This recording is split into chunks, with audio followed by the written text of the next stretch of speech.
Awesome. Thank you, everybody, for joining us again. I am wildly excited. Some of the coolest vigilante crime fighter investigators that I know of in our space. Title of their session is My Best Customers Are Fraudsters and Other Shocking Things We Have Heard and Seen. I'm going to do a brief introduction and then fade to back so these really cool, awesome kids can teach you about the coolest stuff ever. We have Frank McKenna on the panel, who is the chief fraud strategist of an AI firm, Point Predictive, and the creator of Frank on Fraud, a publication that reports on industry fraud trends. If you're not subscribed, I highly suggest that you do. Adrian Cheek, founder of COAS. Adrian is the founder and chief researcher for COAS. He has the experience building and running intelligence, threat hunting, and fraud teams in 6 different countries, including US, Brazil, Canada, and the UK.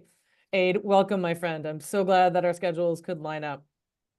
And thirdly, the awesome Marianne Miller, who I'm sure everybody knows on the call, fraud and cybercrime executive advisor, VP of client experience at Prove. Marianne Miller, fraud cybercrime executive, has built a trusted and highly visible reputation as a thought leader, global authority on digital fraud in such areas, news areas as BBC, NPR, American Banker, USA Today, and others.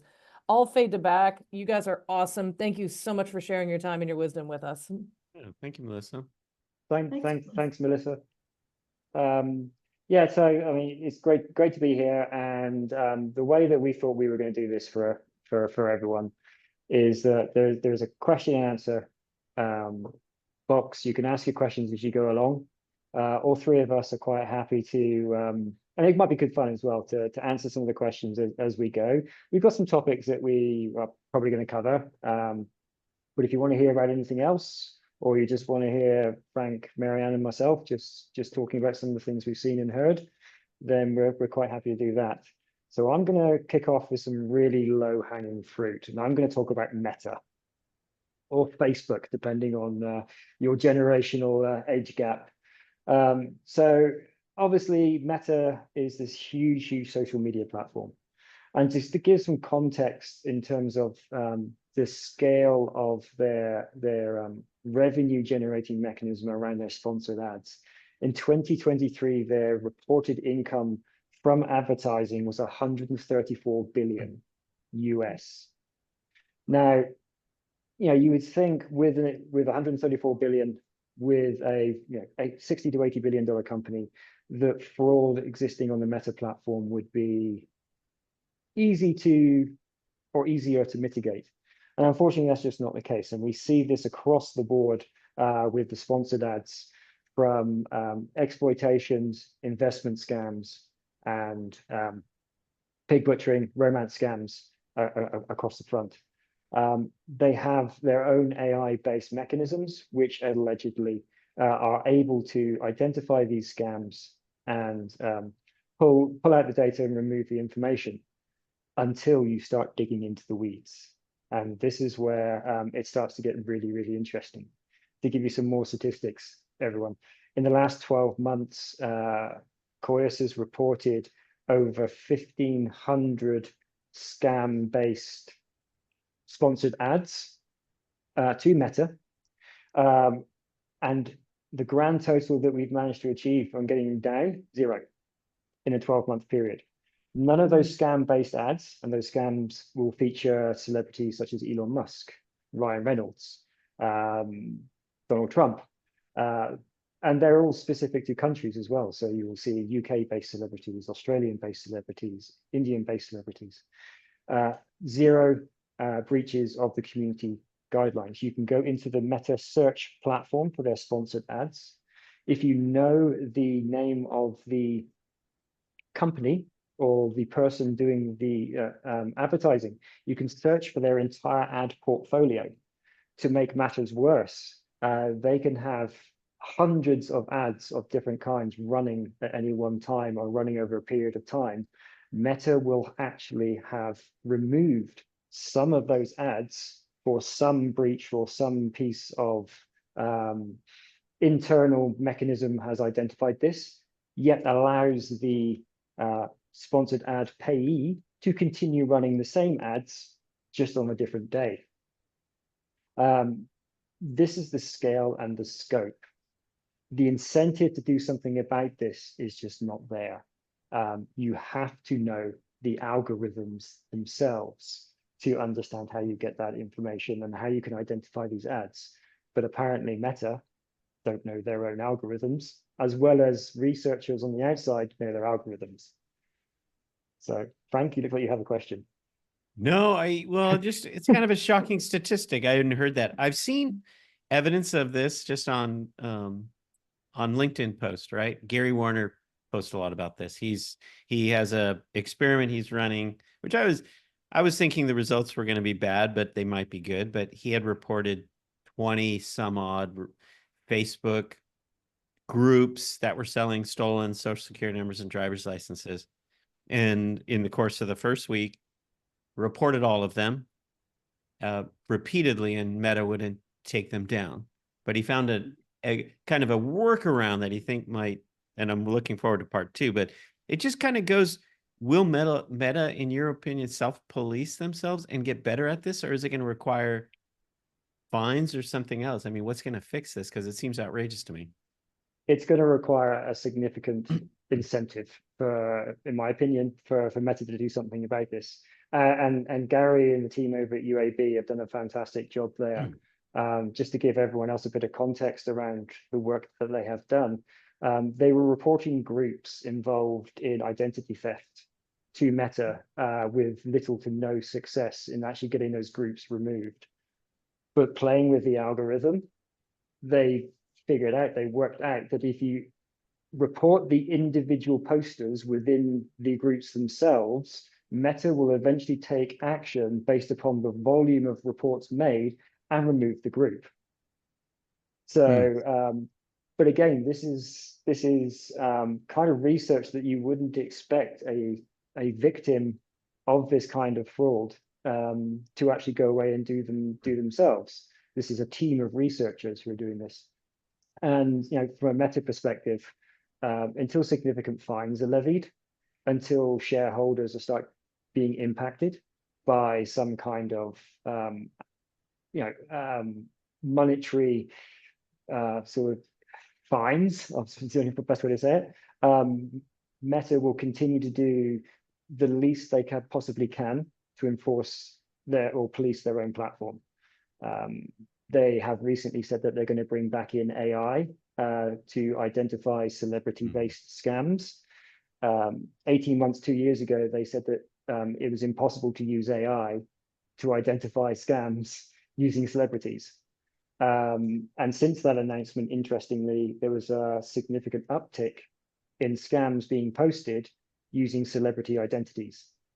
So the groups, the bad guys, the people behind these fraud schemes are already testing the waters to see how effective the AI monitoring will be. Yeah, Adrian, I think you brought up some good points, and if you think about it, there's like a lot of nuances into the details of this, and you look at, you're on a platform and you're looking at trust and safety, and you're looking at the word safety, and some of these scams can take the virtual world into the physical world. And so we're not talking about, oh, I'm going to lose $1,000 or I might lose some money. It can really turn into some scams that can be very harmful to people, harmful to children, harmful, and goes on, the list goes on and on. So you would think, again, there would be some, really, and it would seem like the Meta team would be interested in this intelligence and very interested in the knowledge to be able to feed back to their models. Here's these group of, identified accounts or identified actors on the platform that are bad. Let's take that profile and let's learn from it, and let's actually create that and put that into our intelligence and do like I call real-time takedown. And it, yes. And so all these things that we know in this room that you and I and Frank know that are possible, just aren't happening. That doesn't look like. One thing we talk about AI. One thing, just a quick anecdote, is apparently about a year ago, Meta fired half of their trust and safety staff. And so I Mm. wonder how much of that is playing into what we're seeing now. Yeah, and the common response that we often see during Senate hearings, when Mark Zuckerberg is, sitting in front of the team there, is that they have these experts in-house who are creating the rules, who are experts in this or that and everything else. And I think the three of us and most of the people who are listening would agree that the circles we move in are very, very small. Somebody knows everyone, or somebody knows somebody that knows somebody. I have never met anyone who knows any experts working at Meta who will admit that they're an expert in fraud or child exploitation or whatever is working at Meta. So that sort of response kind of falls a little bit flat. But I'm going to pause the Meta conversation because I don't want to. We could probably do the entire session, and I'm going to sort of throw another low ball question out there just for everyone else. There was one question that came up. It was from Anna Pogreb in the Q&A, and she said, not a question, but a comment. Revolut now wants Meta to share in fraud victims reimbursement in UK.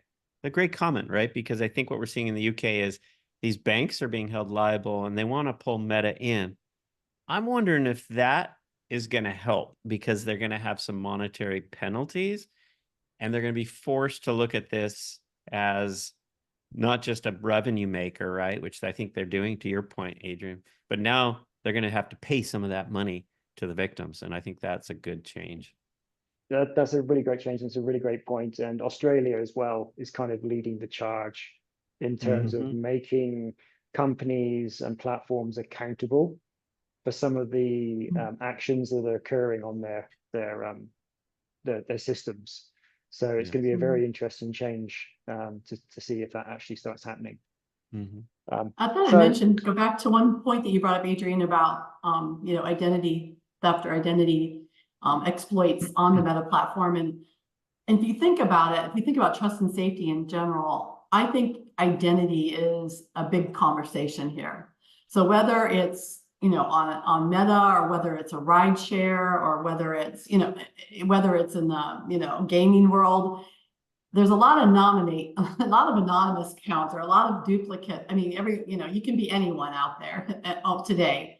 And I think that these companies upping their game around identity verification, then they know that it really is Marianne being a bad actor on the platform. Today, I don't necessarily all the time. There would be nuances if they've been on the platform for years and you could tell it was really Marianne posting pictures of her children or her family, her life or whatever. But I really think that part of that really feeds into this frenzy that that the bad actors are able to exploit. No, absolutely. And another fun fact: there is no identity verification process when you're purchasing a sponsored ad through Meta. So again, you have a page which is purporting to be a grocery store that is providing sponsored ads for scam reimbursement.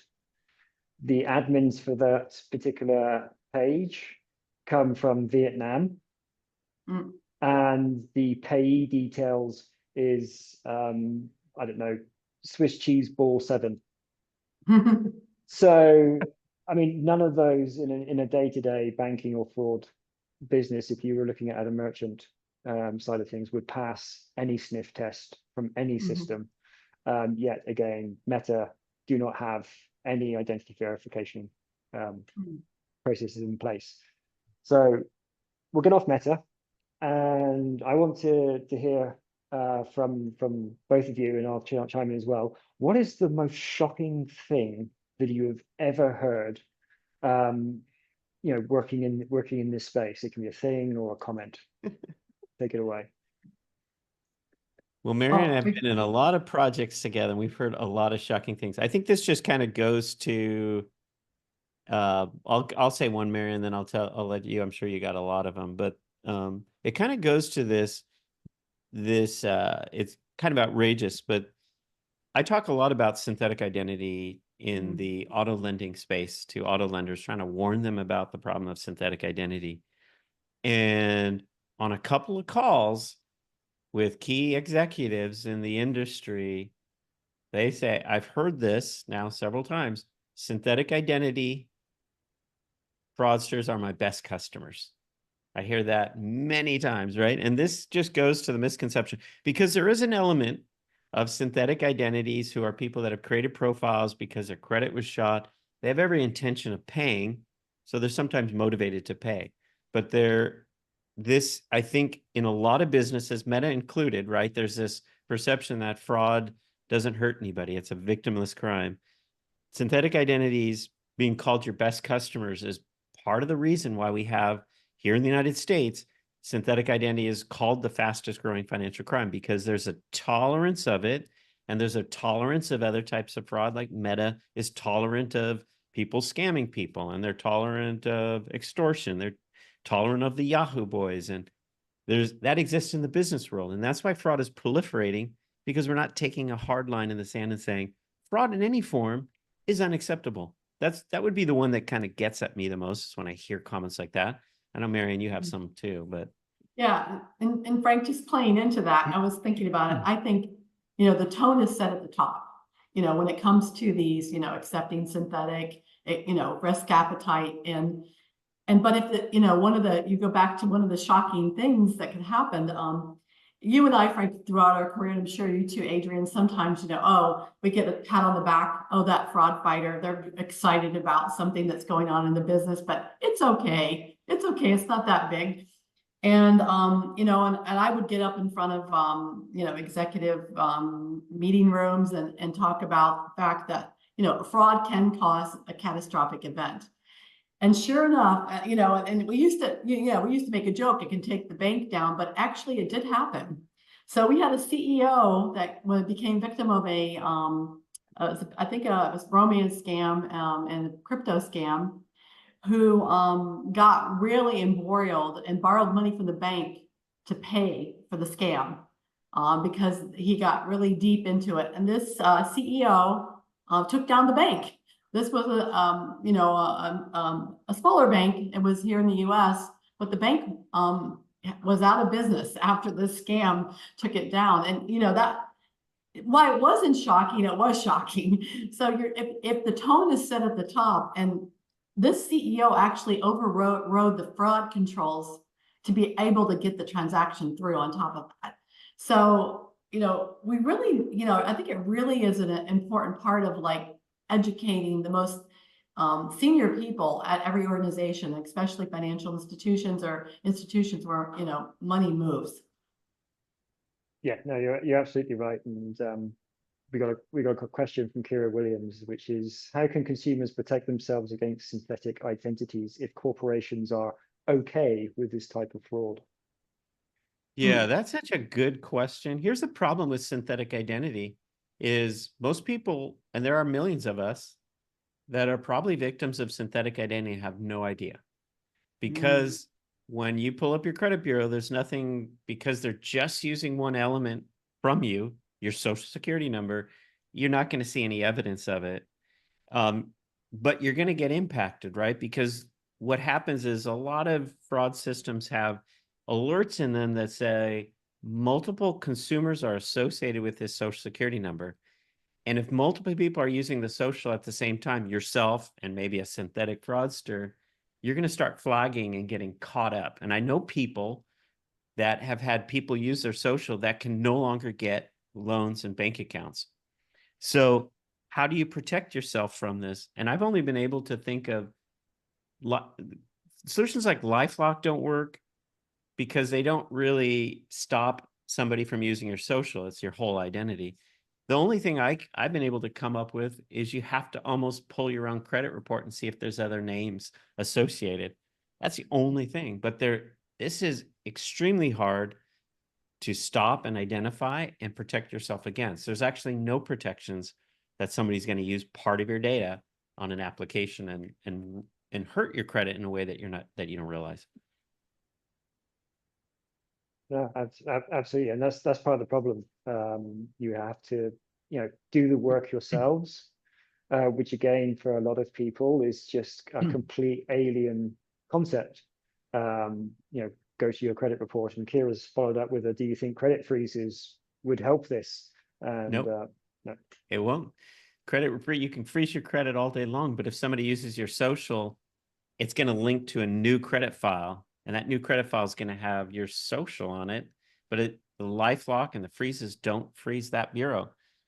So you're still a victim. So and here's the bad part is a lot of those victims are kids who have not even come into the credit system yet. And when they apply for their first loans in the next couple of years, it's going to flag that there's multiple people using that social, and they're going to look like the fraudster because they're going to look like the new person that's trying to use that social.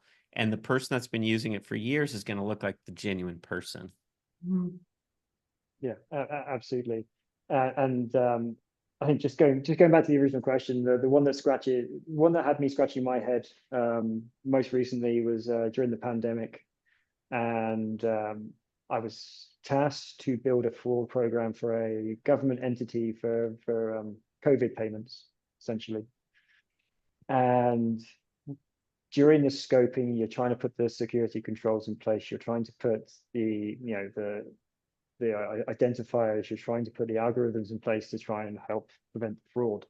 At every opportunity, the government entity said, "No, we don't want that. No, we don't want that. We don't. Yeah. We don't want that. We just want to pay the money. We want to pay the money." And We that's want to what they pay." did.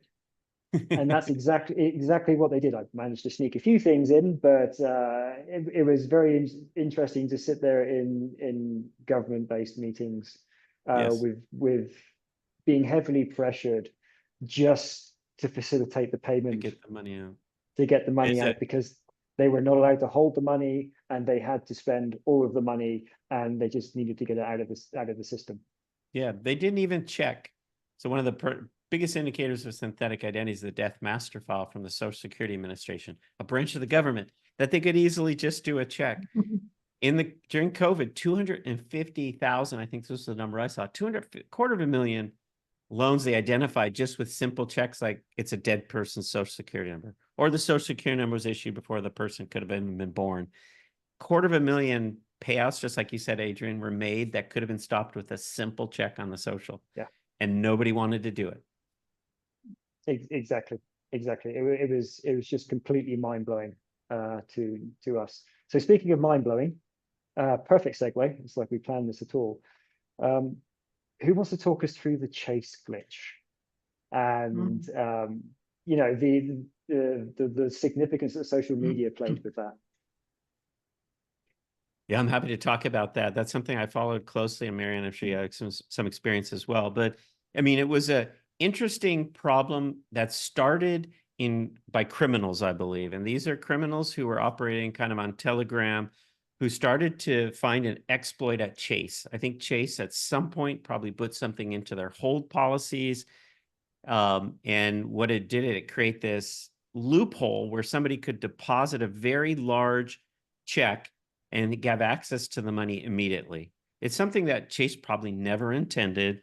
It was part of a rollout of something. I don't know exactly what, but what happened, the criminals found it, and then it spread from like the criminal groups to the mainstream TikTokers, where people on TikTok said, hey, you can, if you deposit any check, counterfeit, forged, your own check, write it for $150,000, $200,000, and take the money out right away, you're going to have access to those funds. And it became like, instead of people thinking, oh, this is fraud, what they thought is this is a glitch. This is like a video game where you get free stuff. It's free money.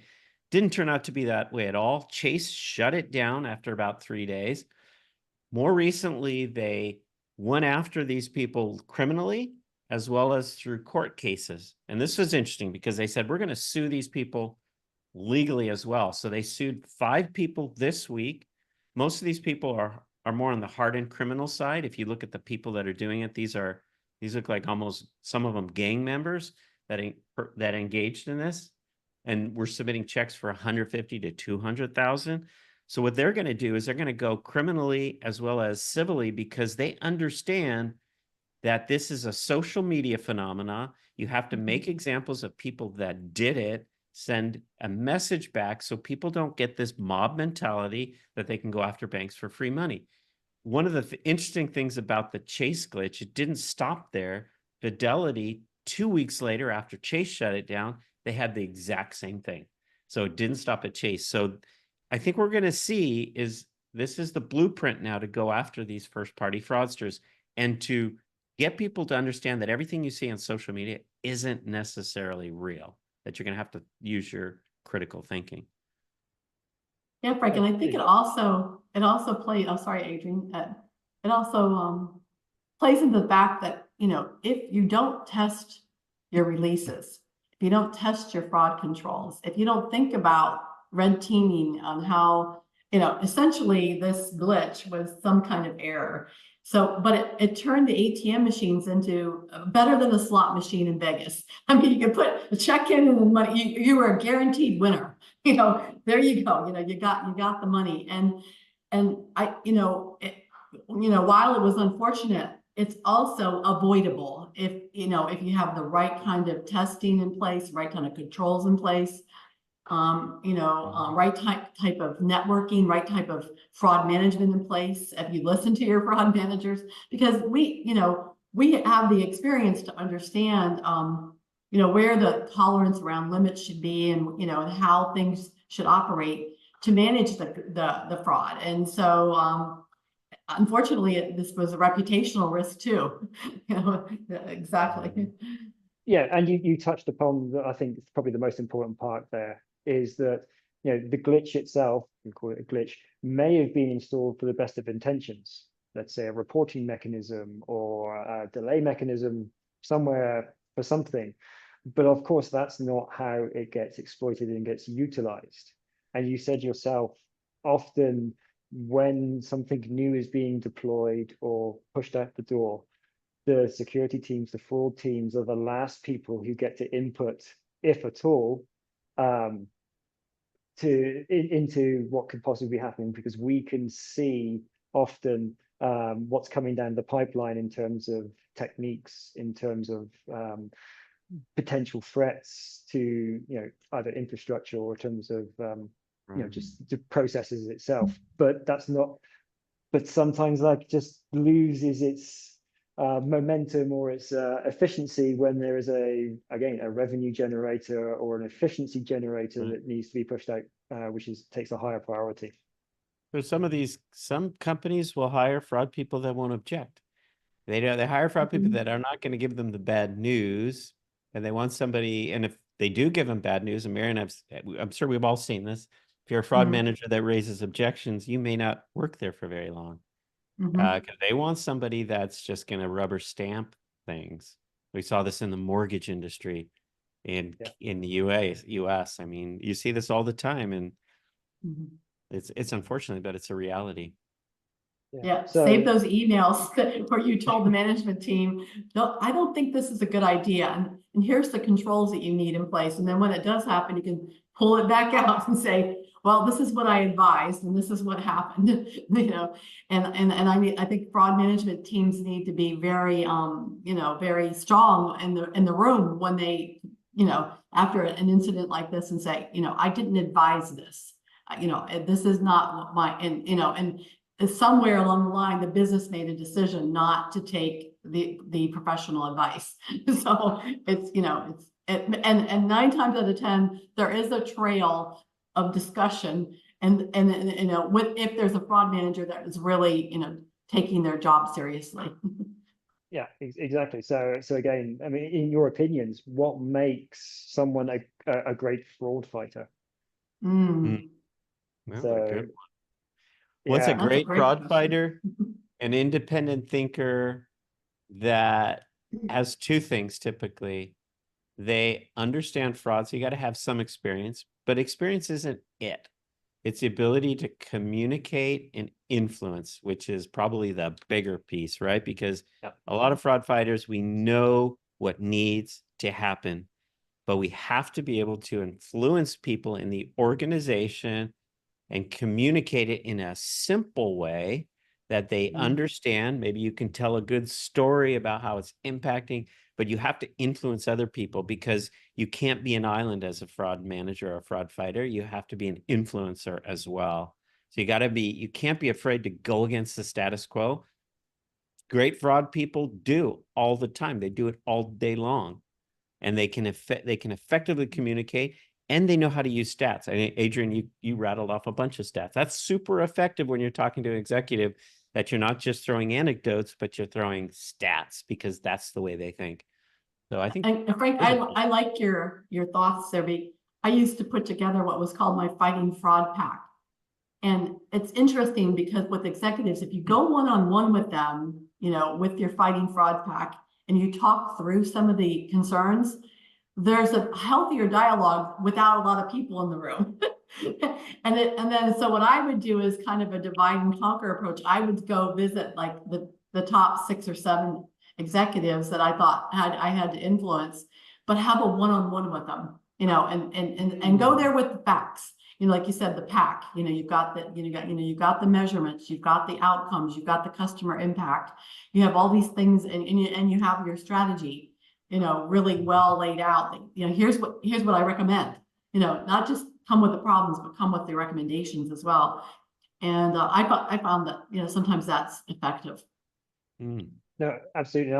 And whenever I was asked a very similar question, I used to throw out the example that librarians make very good fraud fighters. And you used to get these very quizzical looks back at me as if, librarians, they deal with books and things. I said, yes, but they're used to looking at patterns, serials of numbers. They used to be things being in a specific order, and when things are not in a specific order, you know, things jump out at them. And one of the things that you just cannot, I certainly found, I don't know if you agree, one of the things you certainly cannot create rules for in any organization is weird. Something that just looks weird often is something that you need to investigate, but you cannot automate weird. Right. It's that, you know, a good fraud fighter, number one, because they love to fight fraud and they have an emotional reaction to fraud. That makes a good fraud fighter. If you don't have any reaction to fraud or emotional attachment to fighting it, you're not going to love it. But it's that hair, they see something and the hair on the back of their neck stands up. Like you said, it's an intuition that something is off. And that is an instant thing. Half the people have that instinct and the other half don't. So it's a good point, Adrian. Yeah, and it was something that always just jumped out at me. Certainly, as someone who looks for patterns and sees patterns in everything, I may not know the rules, but if I see a pattern and the pattern doesn't fit, I'm going to explore what that pattern is. So, speaking of patterns, I'm doing the segue thing so well. I want to just touch on check fraud, and really why the US. Mostly the US is just really not able to get a handle on it. And I'm going to throw out a whole bunch, some statistics as well, just to give some folks the idea of what kind of scale and scope we're potentially dealing with. In Q2 of this year, the Fed collected 754 million checks. And that total value of those checks, just for Q2, was $2,100 billion US, the total value of those 754 million checks. And, you know, there's 14 billion checks written per year on average. So given all those statistics and the numbers, you would think that there'd be a vested interest in trying to combat or finding solutions for check fraud and check theft. Also, given the fact that every single company that issues checks makes a loss on the checks that they're actually posting. So there's no profit to be made unless you're actually printing the checks themselves. There's no profit to be made. The Fed loses money every time it ships a check. So cost saving wise, it makes sense. But I'm interested in everyone's thoughts. Yeah, so the US is really, we've been pretty good at coming up with innovative ways to kind of pay people, right? And it used to be credit cards, right? The US came out and we were booming with credit cards. And that was really good back in the 90s, but the rest of the world found out that you had to use a chip card on the credit card in the 2000s. And the US, because we were doing just good enough for those years, we refused to implement chip card. The rest of the world was doing it. And we got hammered with fraud until somebody said, oh, we got to use these smart cards. What's happening with checks is the same exact thing. We are not moving forward because there was complacency like, oh, we don't need to adopt the instant payments and we don't need to adopt those fraud controls and things that the rest of the world is doing. But what happened is check fraud, most banks, because I tried to sell them check fraud solutions for many years in 2013, 14, and 15. And every time I would, the banks would tell me, we're not going to invest in check fraud detection because checks are going to go away. So they kept using technology that was implemented when Windows 95 was implemented. So think about that. They're using their core systems for check fraud, which is their number 2 type of fraud that they experience year over year, is on a technology that's older than Windows 95. And so during the pandemic, what happened is everything changed because the fraudsters figured out a way to monetize mail that they've stolen from the mail, and they had a marketplace to sell these checks on Telegram and other channels. And so that made fraud just mushroom because they were at a way to easily monetize the stolen mail. And so now the US is in this position where you have declining check volume, rising check fraud, and they're stuck. And there's no easy technology right now that can decline a check when it's being presented, because it's a piece of paper that can go through the system, and you get the chase glitch and you get the fidelity glitch and you get the scamming and the kiting. And it's an archaic technology that's in a modern world that at some point has to go away. And that's where we're at. And it might be 5 years or 10 years, but we're stuck.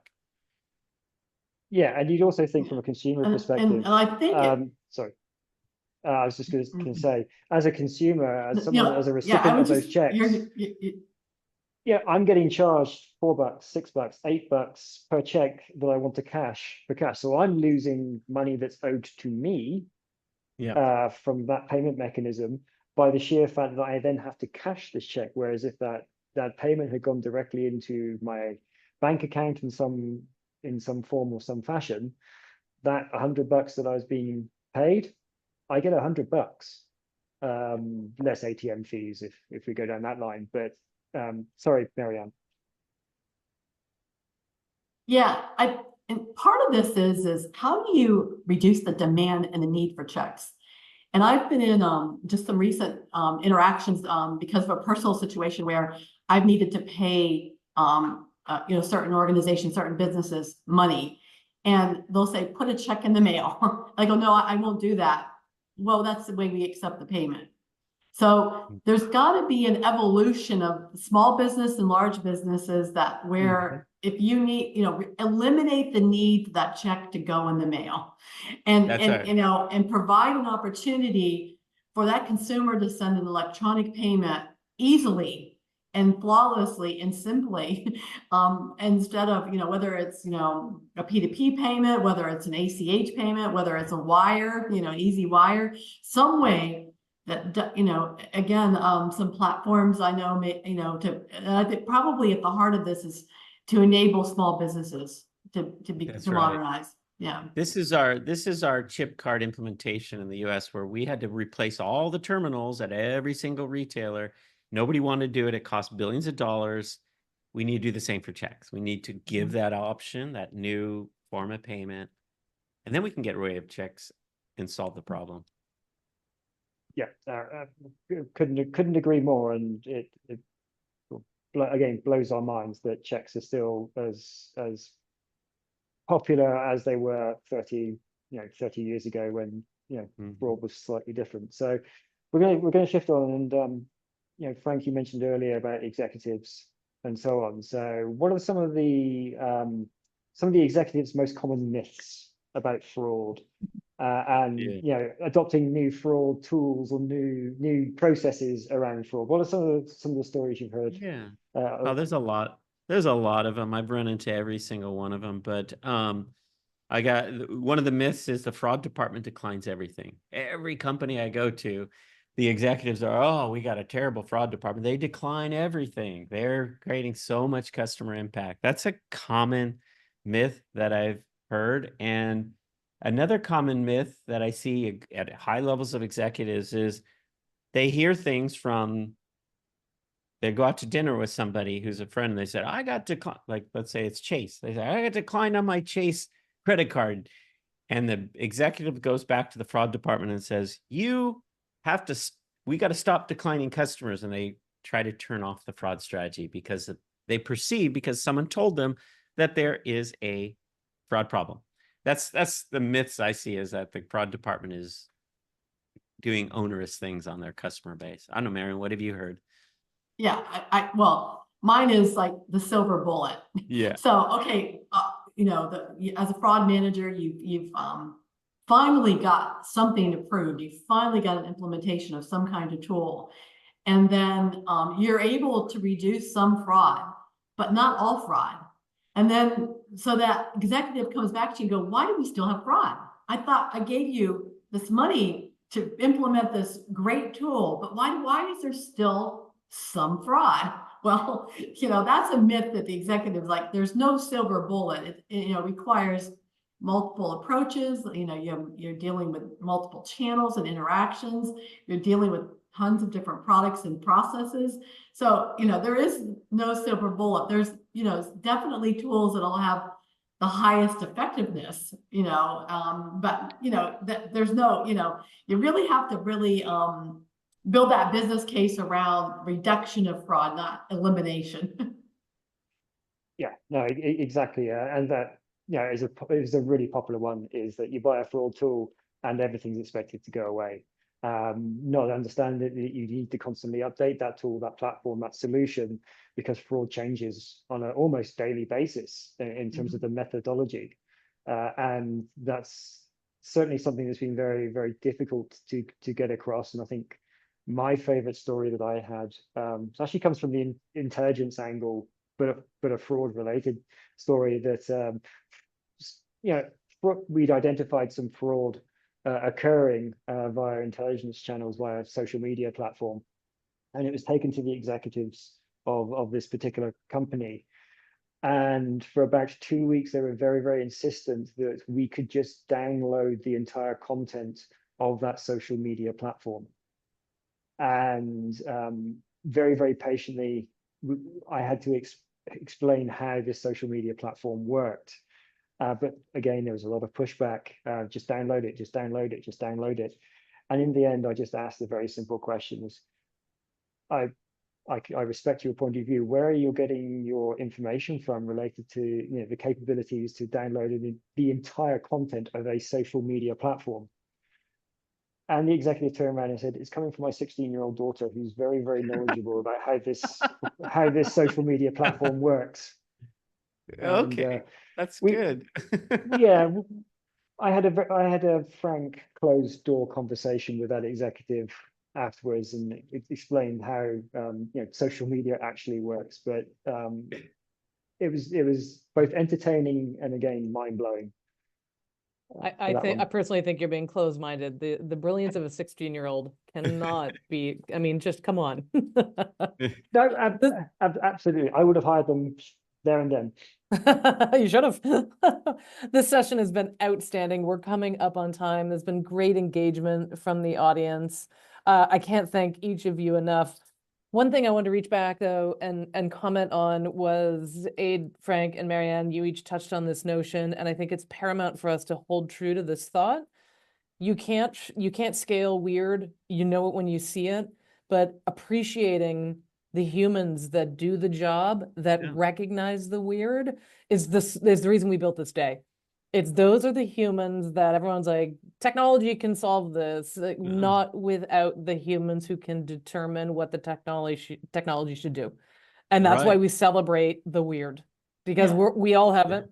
I always refer to it as that little bit of magic that the person has, and I can teach them how to use the magic in our space. And I think each of you bring the magic and the teaching. So you take these people on the journey. And I think of everything that we've learned today from all of our speakers, that is what I want people to remember is keep looking at those humans, because without them, we just have some really cool machines that might not do very great work.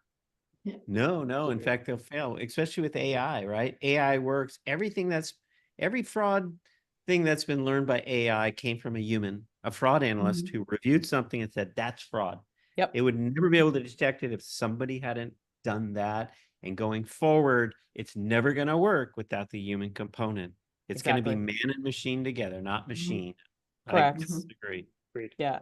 Yeah. And that's the magic. I mean, AI text is fascinating. I've yet to meet a human that reads an AI text and doesn't have this, if they work That's in our wrong. space. Like, Mhm. that's not authentic. And it's that authenticity piece. It's fascinating. Yeah. You guys are awesome. We are out of time. As I've said about everybody else, you guys are beautiful at sharing your resources and being transparent and cooperative. Follow the blogs, follow on LinkedIn, chase them around trade shows. These are the humans that will make your company better. And they're just really fun people to hang out with. So my friends, I appreciate you. Thank you. Stick around. Next Sure. session up, we have Dr. Louise Shelley, who I think you guys probably know her, if not personally, probably professionally. She is an awesome human. We have 5 minutes to go, and then she's going to take us home. So thank you very much, and come back, everybody. We've got Dr. Shelley coming up. Thanks, Thank you. Bruce. Thanks, everyone. Bye now. Bye. Thank you.